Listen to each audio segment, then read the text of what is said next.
Hello, it's Natha Campanella, professional astrologer. I'm here every week with an astrological forecast for the week, and it's my goal, my job, to translate what's happening astrologically in terms that make sense to you so that you can use what you learn here to navigate your own life and your own week. So today we're talking about February 10th through the 16th, and it's kind of more of the same. You know, we're still in this time of transformation. We have had Chiron, the wounded healer, connecting to Venus for a few days. And Venus, when we're interpreting the planet Venus in terms of our self-concept and our self-worth, what that means is that Chiron is maybe challenging some of those ideas that we have about ourselves. And Chiron isn't a warrior challenger by any means. What Chiron will do is it will expose the places that we suffer. It'll expose our wounding around our sense of self, right? The way that we perceive our value. So if you're feeling some of that over these last few days, especially coming off the tail of the full moon, do the work. You know, what are those beliefs that you are still holding on to that are cruel and untrue about yourself? Because that's really what we're doing astrologically right now, especially for the next month. You know, we're in a place of personal and spiritual transition. We are trying to make the changes that got activated at the time of the eclipse in late December and early January, and they're difficult changes to make because they revolve around long-standing beliefs that we have held that have served us, but that are ultimately causing us pain, that our higher selves are wanting to kind of keep it moving, like get them on out. So right now we're in a time where we are probably seeing the changes that we need to make, and we're feeling reluctant. So know that, you know, Mars is going to change signs this week. Mars is leaving the sign of Sagittarius and moving into Capricorn. So as Mars is hovering at the 29th degree of Sagittarius, this is a really good energy to use to change your perspective, right? So again, we're talking about these long-held beliefs that we have about ourselves that are painful, that are no longer serving us.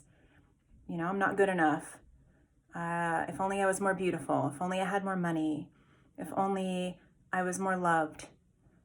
Whatever your standard sort of set of beliefs are that impact the way that you feel about yourself negatively, that's kind of what we're looking at, right? And so we're still in that process of doing the work, identifying what is there and figuring out how do we really dedicate our resources to changing those beliefs.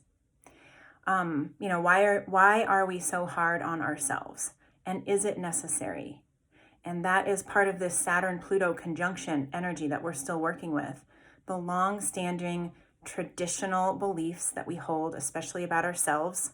I mean, this is collective also, but I'm talking to you, and we can only change what's within ourselves, really. What are our traditional beliefs about ourselves?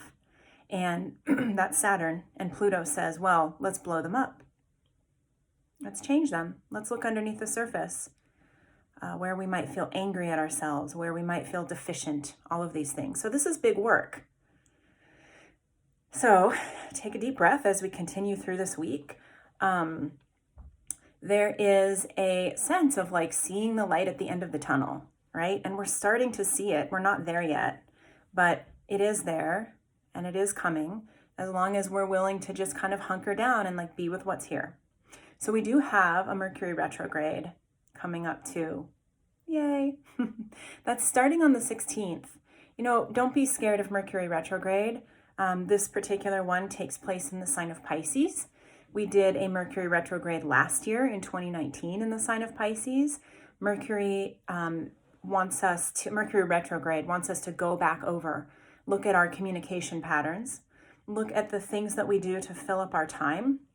Pisces is really connected to the things that we avoid.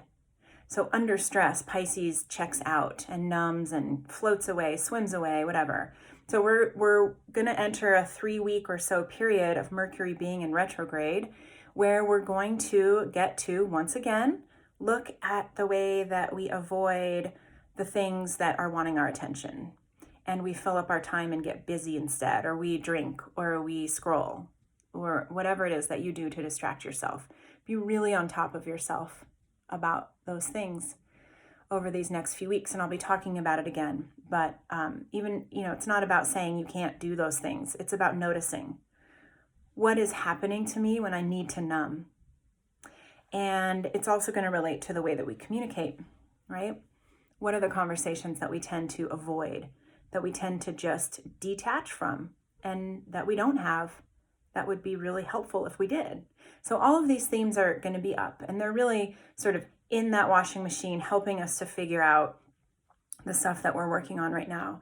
Because at the end, when we are really getting to feel the changes that we're trying to create, we're going to be stronger for it. But in order to really, truly be strong, we have to see what we're working with, right? To use the analogy of house building, if we want a really strong foundation, we have to know what's underneath what we're building on. Because if it's a swamp, guess what? It doesn't matter how strong our foundation is, eventually it's going to start to settle and crack, and then we have to start over again. So I hope this was helpful for you. If you want to share this, feel free. Of course, if you have questions about your own chart, or you would like to work with me privately, you can find me on my website, nathacampanella.com. And if you have questions about the astrology of the week and you're really feeling it, you can leave me comments or you can send me direct messages. All right, you guys, have a wonderful week. Talk to you soon. Bye.